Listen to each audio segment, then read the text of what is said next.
Welcome back to Sow Grow and Cook. We've had a really weird summer here in the UK. I'm sure if you've been watching lots of other UK based YouTube gardening channels, they'll be saying the same sort of thing.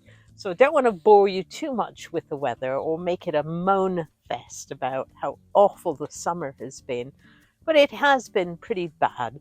Um, Having said that, you have to look for the positives in all of this.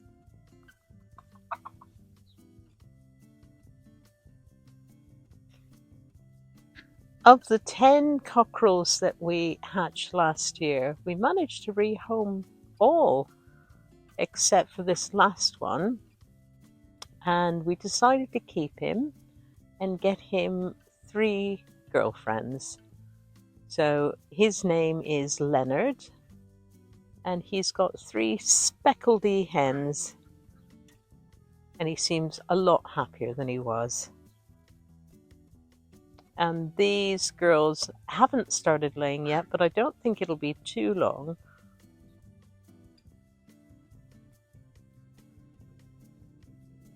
The main thing I'm grateful for this year in the garden is that the garden is growing despite the cool, wet weather. Okay, we're not having harvests as quickly or um, with the same intensity as we've had when the weather's been much warmer. Nonetheless, we're having a slow, steady bit of harvest, and cool weather crops are really enjoying this year's season. Things like peas and chard and greens and some of the onions and some of the flowers. So I've just got to be flexible and pragmatic and be grateful for what is growing.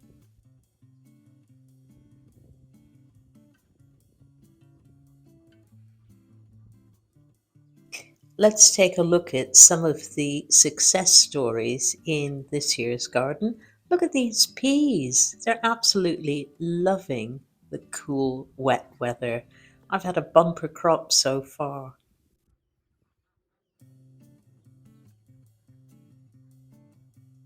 And just because I can't get enough of the peas that I've grown over here, I planted a few more here in a little teepee against some old chicken wire.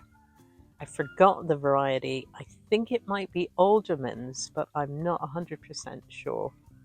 We'll just have to wait and see. They're kind of growing a bit higgledy-piggledy, but they're healthy plants. And look at the calendula. They're loving this weather. The calendula are doing really, really well. Now let's look at things that aren't doing so well, like the squash. I mean, they are growing, but they're growing much more slowly. They took a long time to kind of do any kind of growth. I think this one's doing all right. I think Uchiki curry, and they're quick to develop, so hopefully we'll get a crop before the end of summer. I hope. The ones next to them are Crown Prince. They've hardly put on any growth at all. So we'll see what's happening. And we've got some self-seeded kale. I definitely did not plant that there. That will have been seeded through the homemade compost. But then again, it's all a bit of a bonus, isn't it? I've got a courgette there and a couple more squash plants, which are growing rather slowly.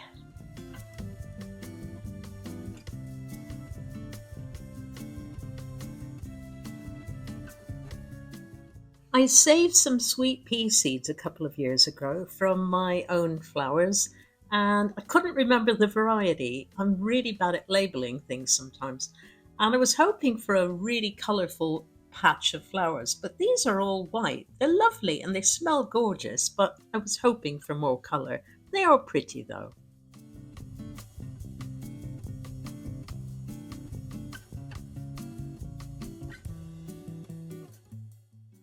The Swiss chard is growing quite lush. It does like this cool, wet weather, but the slugs have had a bit of a go at it. These oniony type things are doing okay, and in between them, I've got some lettuce plants, and you can see some of the older plants that are there. They're doing okay, and I've been picking from them. However, I planted about 6 more young plants and they disappeared literally overnight. So I think the slugs have been having an absolute feast, and something's been nibbling this one as well. Naughty slugs. We generally don't have too much problem because we've got ducks, but this is an exceptional year. Got a few crocosmia and valerian in the background, and some lavender and lots of weeds. Here's my little mixed bed of beetroot and spring onions. I had some rows of carrots there which germinated but then disappeared thanks to the slugs again. These are doing okay. The spring onions. The carrots on this row were eaten just partially, so half the row got eaten, the other half not. One wonders what stopped the slugs. And there's another row of young carrots and radishes and more beetroot.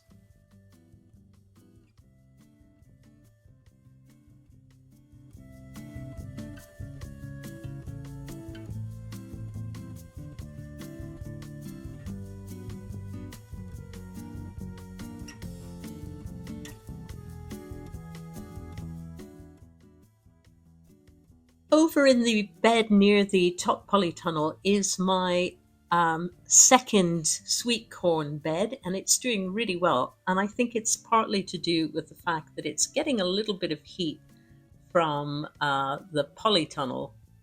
The heat comes out the door, and I do notice it's a little bit warmer at this end of the garden. And it's also sheltered by the dead hedge and the willow hedge to the right. So there's not a lot of wind exposure, but there is enough for pollination, which is good.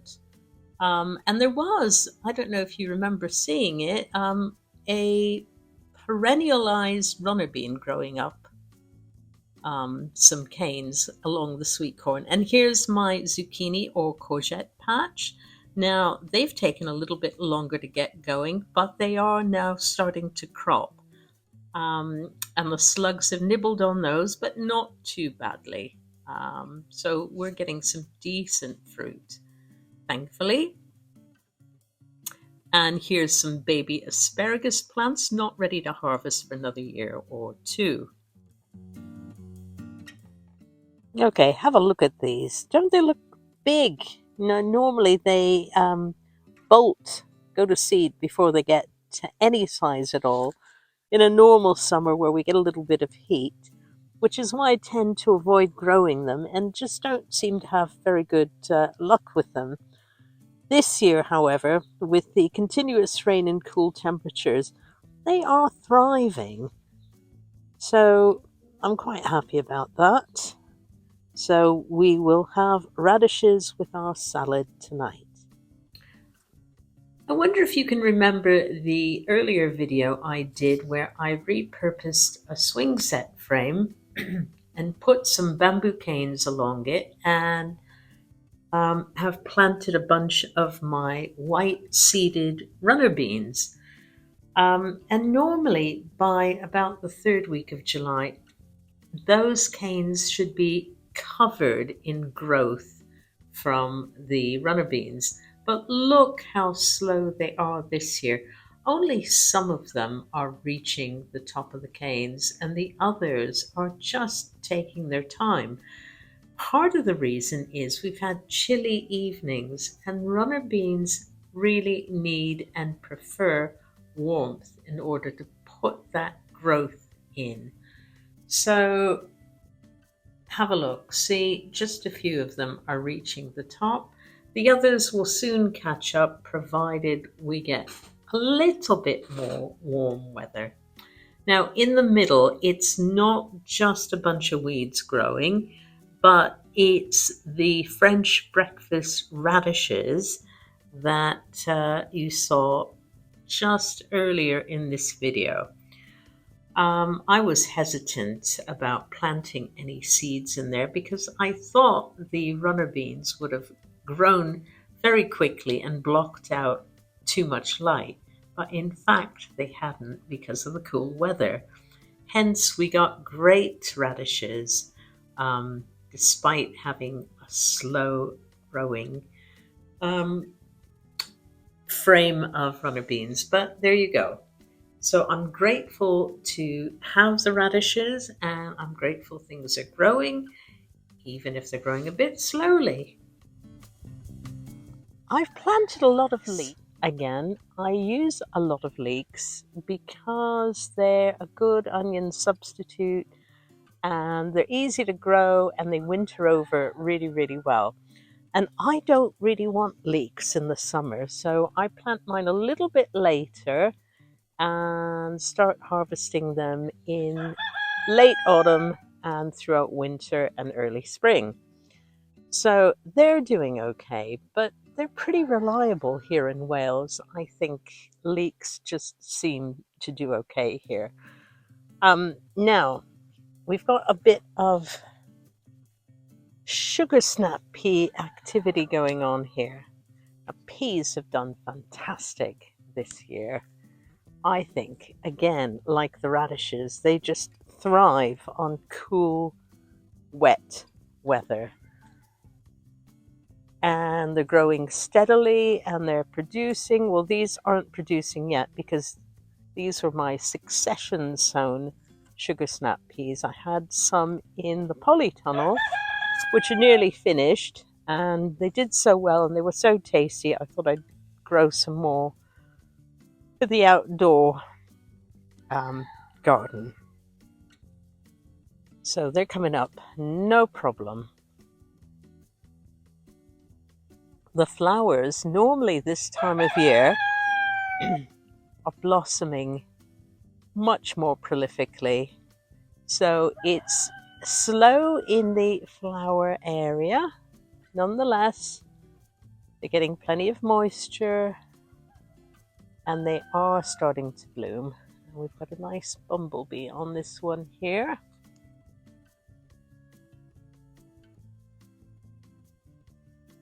There it is.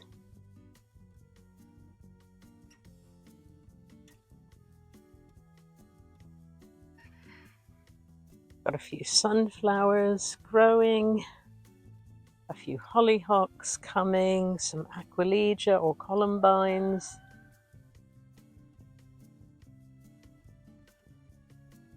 I've got a few roses over there. And I've got some outdoor planted sweet corn, 2 beds of it, in fact. They're doing okay. They're taking a little bit longer, but they're looking pretty lush and green. And they're a variety called Early Bird, and they're grown for the sort of cool, wet climate that we tend to get in the UK. Okay, here we are in the lower polytunnel, and look at the growth difference in here. I mean, I decided this year to plant all my brassicas in the front half of the main bed, and it was a good year to make that decision because it's just giving them normal summer temperatures in here now. So they're putting on a lot of growth. They look incredibly happy. The cabbage butterflies have not yet discovered them. We've got some mesh on the windows, so it'll kind of slow them down, although I'm sure they could get in if they really wanted to. But so far, there haven't been too many of them around anyway, and hopefully this will slow them down. On the right, look at the beans on the right. what a complete difference to the ones growing outside. These are not runner beans, however. These are a bean I'm growing for drying called Nonna Agnes. So it's an Italian variety, presumably. And they have black beans, so I'm hoping that they pollinate okay and we get a good crop. But we've had no issues with growth at all. They're obviously happy in here, getting enough warmth and sun and moisture. And here's the sweet corn that's going to be harvested first, I'm pretty sure. It's the same variety as the ones outdoors, but twice the height. And it just shows you what a little bit of shelter and warmth can do. Plus a lot of chicken droppings. We kept some chickens in here earlier in the spring. And I added some homemade compost in here as well. So the soil is quite rich and everything's quite happy in here. So these brassicas include Brussels sprouts. There's about 8 plants of Brussels sprouts. We've got some purple Italian cauliflower, which is just starting to head up now. Got a few of those. We've got some regular white cauliflower, which is a little bit shy and covers itself up with leaves because it doesn't want to be photographed. And we've got some red cabbage, which is starting to head. It looks like it's a pointy variety. And we've got some greyhound cabbage, green cabbage here, one of which is definitely ready to pick. So all in all, doing really well in here, and I'm very happy with how this is doing.